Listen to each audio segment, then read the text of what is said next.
Hello friends, welcome to GK study. तो आज की इस वीडियो में हम बात करने वाले हैं एचपी फॉरेस्ट गार्ड की नेक्स्ट क्लास के बारे में।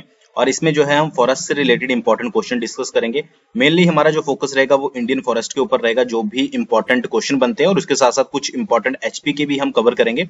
और बाकी रिमेनिंग वीडियोज में जो भी एचपी के बच जाएंगे उनको हम डिस्कस करेंगे। तो ज्यादा क्वेश्चन तो एचपी फॉरेस्ट या फिर जो दूसरी फॉरेस्ट है उससे रिलेटेड नहीं पूछे जाते, बट फिर भी आपसे 2 से 3 क्वेश्चन या फिर 5 से 6 क्वेश्चन जो है वो फॉरेस्ट से आ ही जाते हैं, क्योंकि फॉरेस्ट गार्ड का एग्जाम है। तो उनको भी डिस्कस करना जो है वो जरूरी है। ठीक है, बाकी इस पीडीएफ को आप जो है वो जीके स्टडी ऐप पर भी जो है वो पढ़ सकते हैं। एचपी जीके वाली पीडीएफ में जाकर तो आप उसको भी वहां पर रीड कर लीजिएगा। तो सबसे पहला जो क्वेश्चन है यहाँ पर वन लाइनर क्वेश्चन है, ताकि आपको सिर्फ याद रहे। तो भारत में वन महोत्सव जो है वो कब मनाया जाता है? ठीक है, तो जुलाई के प्रथम सप्ताह में जो है वो आपका वन महोत्सव मनाया जाता है। ठीक है, 1 से लेकर 7 जुलाई तक जो है वन महोत्सव मनाया जाता है, और इसकी शुरुआत जो है वो 1960s के आसपास की गई थी।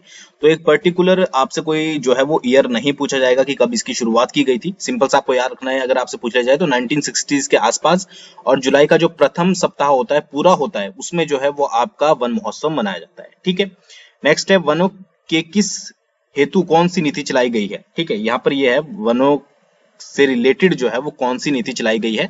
तो ये आप सभी को पता होगा, राष्ट्रीय वन नीति जो है वो वनों से रिलेटेड चलाई गई है, ताकि वनों का जो है वो उनको बचाया जा सके, उनकी किस तरह से देखभाल करनी है, सभी कुछ जो है वो उसमें शामिल किया गया है।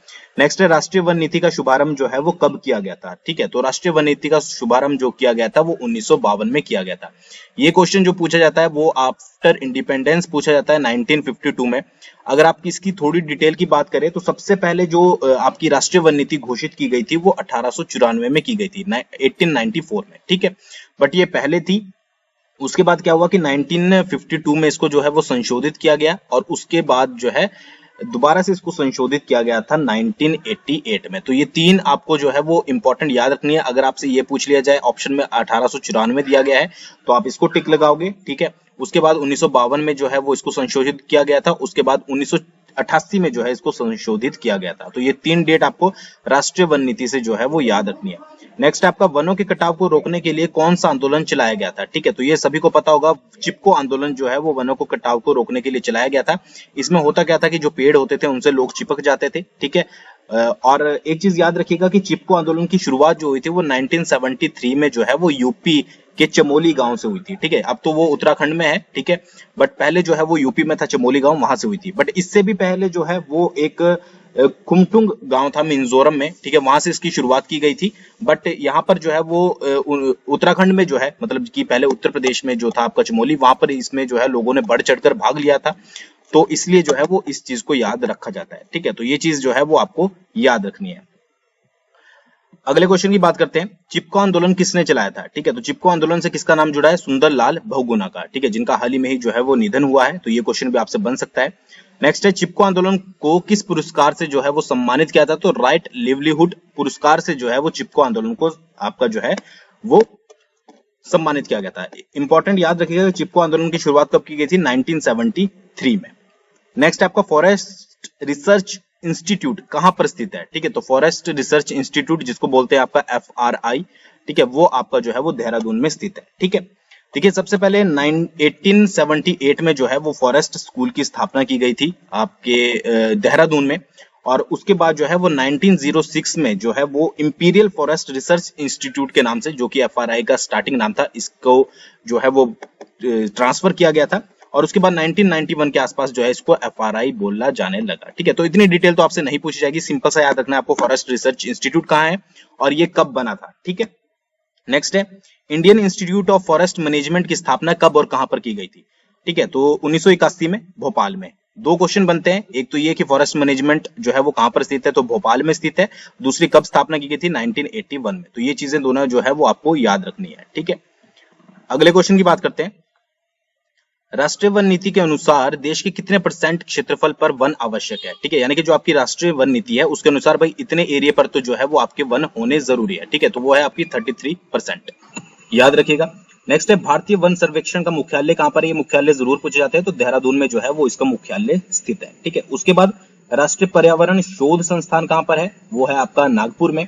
वन महोत्सव के जनक कौन थे? ठीक है, ये भी बहुत इंपॉर्टेंट क्वेश्चन है। वन महोत्सव मैंने आपको बता दिया 1 से 7 जुलाई में जो है वो मनाया जाता है। 1960s के आसपास इसकी शुरुआत हुई थी और इसके जो सूत्रपात बोल लीजिए, जनक बोल लीजिए, वो थे आपके के एम मुंशी, ठीक है, कन्हैयालाल मणिकलाल मुंशी, ठीक है, के कन्हैयालाल, एम से मणिकलाल और एम से मुंशी, के एम।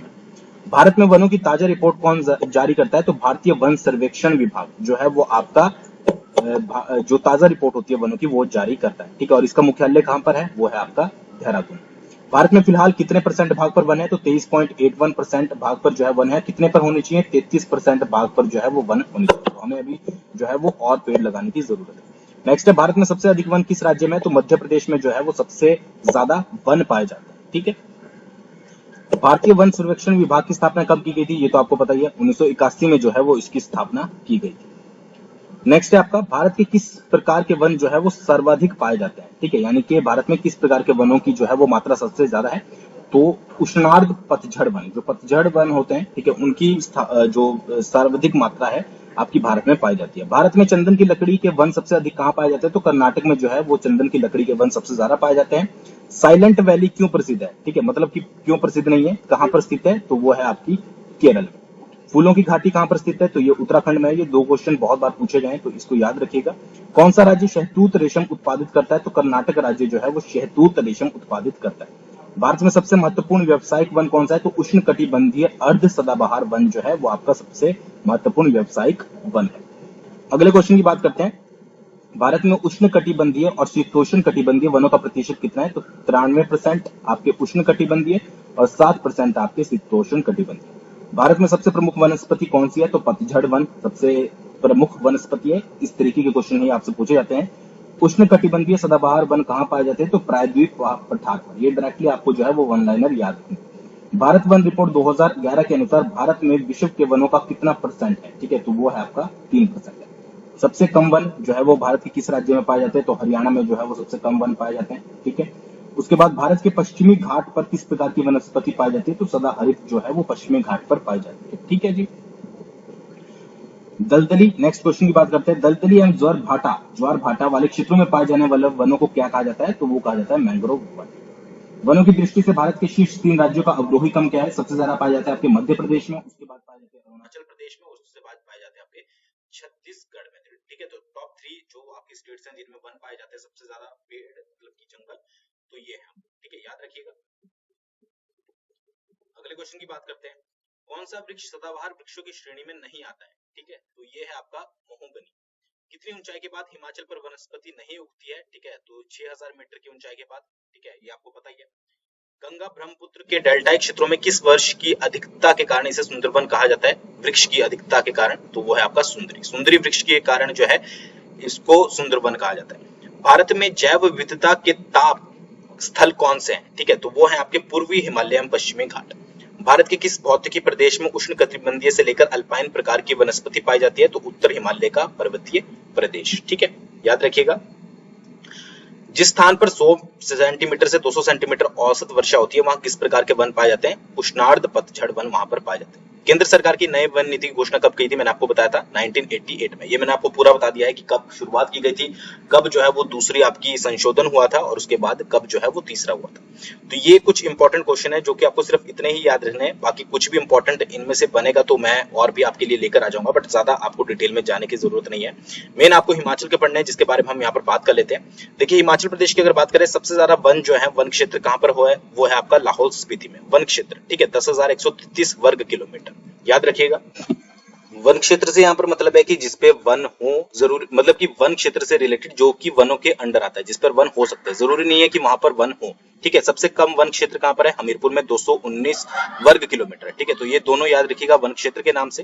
दूसरा है सबसे ज्यादा वन आच्छादित क्षेत्रफल, जहां पर वन है, ठीक है, उस एरिया पर, तो वो है आपका चंबा में 2436 वर्ग किलोमीटर। और सबसे कम वन आच्छादित क्षेत्रफल लाहौल स्पीति में 193 वर्ग किलोमीटर।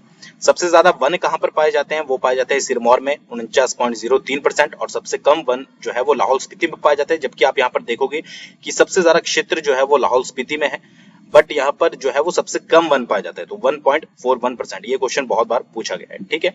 उसके बाद है कि सबसे ज्यादा पेड़ जो है वो चीड़ के या चील के पाए जाते हैं 25.36%। और कुल वन क्षेत्रफल हिमाचल प्रदेश में जो है वो 37,033 वर्ग किलोमीटर है, जो कि 66.52% है।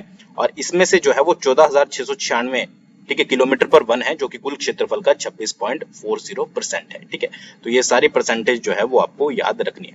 तो आज की वीडियो में इतना ही, बस आई थिंक आपको वीडियो पसंद आई होगी, कमेंट करके जरूर बताइएगा वीडियो कैसी लगी। थैंक्स फॉर वॉचिंग, बहुत जल्दी मिलेंगे नेक्स्ट वीडियो के साथ।